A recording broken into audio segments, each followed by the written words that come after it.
كفاية بقى قلي وتحمير وطواجن وصواني. تعالوا نعمل النهاردة السمك بطريقة حلوة جدا جدا وخفيفة ولذيذة وسهلة وتتاكل بسهولة. هنعمل النهاردة سمك موسى الجميل الحلو ده. لايك وسبسكرايب لصنع في المطبخ مع أميرة الطاهر.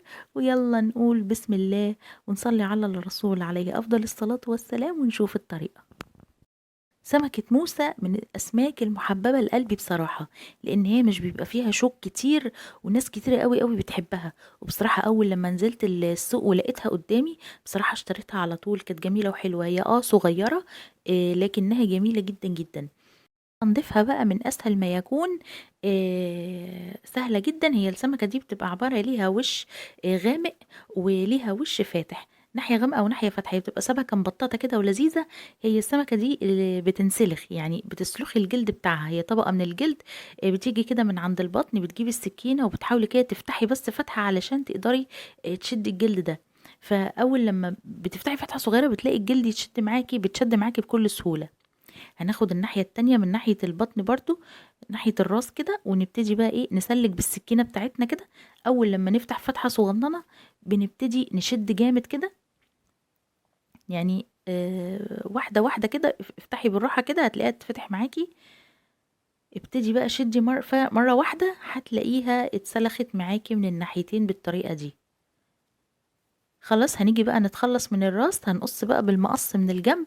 هنتخلص من الراس والبطن في نفس الوقت. هي بطن صغنونة خالص الصراحة. وكمان هنقص من الجناب شوية من الشوك اللي بيبقى في الجنب. وخلاص احنا كده خلصنا تنظيف السمكة. شايفين تنظيفها سهل ازاي؟ جميلة وحلوة جدا، ما فيهاش غير سلسلة الظهر بس، وتاكلي احلى سمكة. تعالوا نجرب واحدة كمان. هنيجي من ناحية البطن كده ونبتدي نسلخ السمكية بتاعتنا. سبحان الله على شكل السمكة الجميل دي. حكايتها ايه بقى السمكة دي؟ السمكة المبططة دي بيقولوا زمان ايام سيدنا موسى عليه السلام لما كان بيهرب هو واتباعه المؤمنين من الكفار ومن فرعون، وحصلت معجزة انشقاق البحر. السمكة دي كانت موجودة في الوقت ده وانشقت لنصين بالطول بالشكل ده. وطبعا السمكة دي لما انشقت بالطول المفروض انها تموت وذهبت لقاع البحر. ولكن سبحان الله سبحان الله، احياها الله سبحانه وتعالى وجعلها بالمنظر اللي انتوا شايفينه قدامكم ده. انا قريت القصة دي ويعني حبيت اشاركها معاكم. ممكن يكون فيكم حد يعرفها، ممكن يكون حد ما يعرفهاش، لكن بصراحة دي كانت معجزة من معجزات سيدنا موسى لما البحر اتشق عشان يهرب من فرعون. فسبحان الله في خلقه. حاجة جميلة جدا جدا ولذيذة جدا جدا.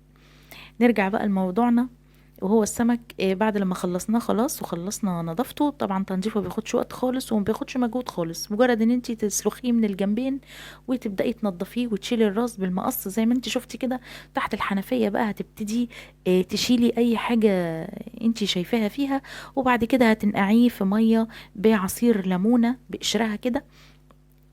وكمان هنحط رشة من الملح ونسيبه بقى منقوع شوية. طبعا السمك الحلو الطازة الفريش ما بيبقاش فيه اي زفارة، خدي بالك. مش اي سمك بقى تقولي احط له خل واحط ليمون وملح ودقيق لا لا لا. السمكة مادام طازة ما بتبقاش زفرة. تعالوا بقى نجيب السمك بعد لما صفيناه. هنحط عليه ده توم مفروم، انا كنت شايلاه في الفريزر طلعته يفك. توم بملح ورشيت رشة من الكمون. وابتديت بقى اتبله كويس قوي كده كده وهسيبه مدة 10 دقايق. هنحضر بقى 3 معالق كده صغيرة من الدقيق، وهنحط عليها كمان رشة من الملح، وكمان هننزل بشوية من الفلفل الأسمر، وكمان رشة من الكمون أو البابريكا زي ما تحبي. هنقلب بقى الخليط ده على بعضه كده. أنا عايزة شوية دقيق صغيرين خالص فما تكتريش علشان الدقيق ما يهدرش معاكي. هنعفر بقى نديله تعفيره حلوه كده. السمك اللي عندنا ده هنديله تعفيره حلوه كده، يعني يا دوبك طبقه بسيطه قوي من الدقيق. احنا بنقولها هنعفر، يعني نعفر السمك بتاعنا، يعني نحط له طبقه بسيطه جدا جدا من الدقيق. شايفين الطبقه بسيطه ازاي؟ غير السمك اللي انا عملته معاكم قبل كده. ان شاء الله هسيب لكم السمك المغازل، اللينك بتاعه في صندوق الوصف. السمك المغازل المخلي المقلي الجميل من غير اي شوك. تمام كده، انا ما هدرتش في الدقيق اللي عندي، يعني حبة صغننين. تعالوا بقى يلا على الطاسة، هنحط يا دوبك معلقتين من الزيت النباتي، يعني يا دوبك كده مسحة بسيطة قوي للطاسة اللي عندنا. واول لما الطاسة تسخن هنبتدي بقى ايه، ننزل بالسمك اللي عندنا. كده انا مش بقليه في زيت غزير، انا عايزه اتخلص من مشكله القلي اللي بتقابلنا كلنا، ان احنا نقلي في زيت كتير. لا، احنا حطينا معلقتين صغيرين من الزيت، واستني بس للاخر، لسه هنحط له اضافات تانية هتخلي طعمه روعه. لايك بقى للفيديو، متبقيش بخيله يا سعديه انت وهي، لايك للفيديو.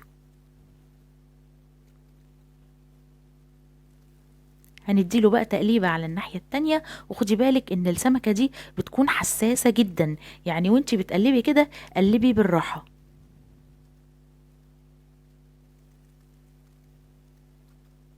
شفتي انا بقلب بالراحه ازاي؟ قلبي بالراحه علشان السمكه ما تتكسرش منك.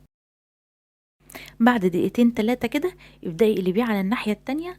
شايفه شكله بقى حلو ازاي وجميل، اخد لون ذهبي حلو. هنسيبه كمان 3 دقايق، وبعد كده هنشيله من الطاسه. معلش الخطوه دي ما تصورتش وانا بشيله من الطاسه، لكن انا شلته من الطاسه وهنزل في نفس الطاسه اللي انا بعمل فيها وهي سخنه بمعلقه من الزبده، وهننزل كمان بعصير ليمونه كامله. لو حابة تزودي الليمون اكتر من كده زودي، لكن عصير ليمونة كاملة كان مناسب جدا للكمية دي. هنبتدي بقى اول لما الزبدة والليمون يسيحوا كده ويسخنوا، هننزل بالسمك الحلو الجميل بتاعنا ده تاني، علشان ياخد له كده تسبيكة حلوة كده في الزبدة. طعمه هيبقى رائع جدا جدا. احنا كده تخلينا عن القلي في الزيت، واستفدنا بالزبدة الحلوة دي والطعم الجميل، وجوسي جدا، السمكة جميلة وحلوة، شوكها قليل. آه، من اسهل الطرق اللي ممكن تعملي بيها سمك موسى او سمك السيفوليا، سهل جدا جدا. نرش بقى شوية كده من الصوص الحلو الجميل ده بتاع الزبدة والليمون، جميل جدا جدا ورائع. جربيها وقولي لي رأيك ايه في الكومنتات. ولو عجبك الفيديو لايك، سبسكرايب لقناة صنع في المطبخ مع أميرة الطاهر.